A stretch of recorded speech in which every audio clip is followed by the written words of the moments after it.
આમનો પરિચય આપવાની જરૂર નથી, પણ સુગર, ડાયાબિટીસ, HbA1c 3 મહિનાનું ગ્લુકોઝ એના પર કેવી રીતે ઇફેક્ટ આવે છે તે એમની તે જણાવશે. પ્લીઝ ડૉક્ટર હિરેનભાઈ.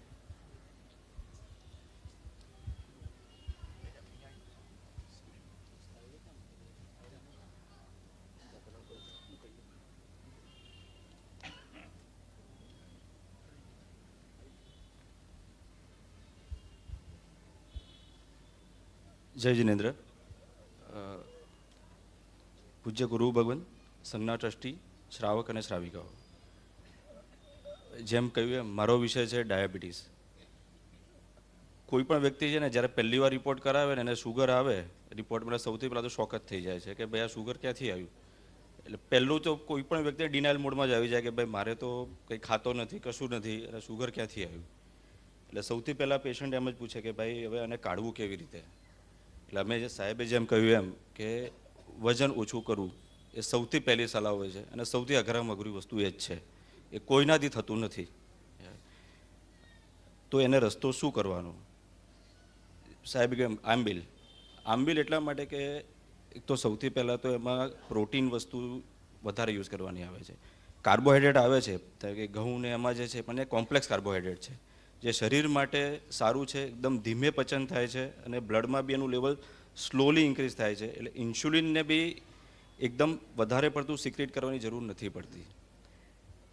હવે જે ડેટા આપણને મળેલા છે તે આપણે હમણાં જોઈશું. પણ શરીર માટે કોઈ પણ વ્યક્તિ જે છે, આપણે જૈનો માટે આંબીલ છે કે તપ છે તે સારું જ છે. જે નોન જૈન પેશન્ટ છે એના માટે બી અમારે મેડિકલ ભાષામાં એવું કહેવાય કે જો 10% બી પેશન્ટનું વેઇટ રિડક્શન થાય, ઠીક છે, કે ધારો કે સપોઝ 90 kg છે એમાંથી 80 kg સુધી આવે છે, તો એ લોકોના શુગર ઘણા બધા પેશન્ટના જતા રહ્યા છે, દવા બી બંધ થઈ ચૂકી છે. પણ એના માટે પરેજી, એક્સરસાઇઝ બંને જ જરૂરી છે. એકલું ભૂખ્યા રહેવાથી કે એનાથી ઓપ્શન નથી. દવા બંધ કરવી હોય તો આ સૌથી પહેલી જરૂરી વસ્તુ છે. હવે જે આપણને ડેટા છે એમાં જોયું છે કે બધાના જે HbA1c છે એ જે 20માંથી 16 તપસ્વીના 5 જેટલા બી છે 6.1 ઓલમોસ્ટ 1% જેટલું રિડક્શન બધાને જ થયેલું છે.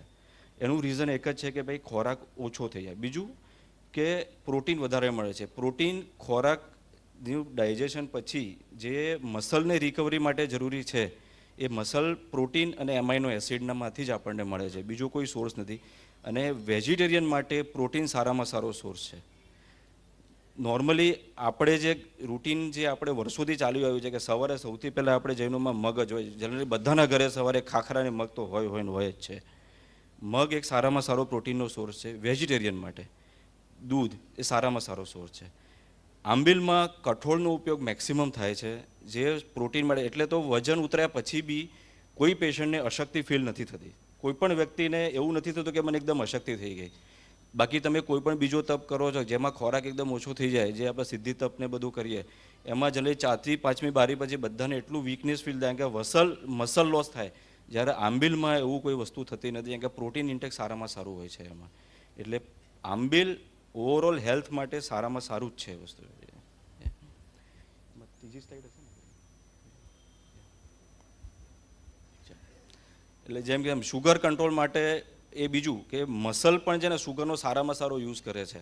જ્યારે કોઈ પણ એક્સરસાઇઝ પછી જેમ સાહેબે કીધું એમ કે તમે કંઈ પણ થાક્યા હોય તો શુગર પીઓ, એટલે તમે લીંબુ શરબત છે તો તમને ઇન્સ્ટન્ટ એનર્જી ફીલ થાય. કારણ કે જ્યારે મસલ તૂટે છે ત્યારે ઇમિડિયેટ જો કંઈ વસ્તુ મળતી હોય તો શુગરથી સારું લાગે છે. પણ જ્યારે આપણે આંબીલમાં કોમ્પ્લેક્સ કાર્બોહાઈડ્રેટ યુઝ કરીએ છીએ ત્યારે એનાથી એ લેવલ એકદમ સારું મેન્ટેન થાય છે અને એ શરીર માટે એકદમ સારામાં સારી વસ્તુ છે.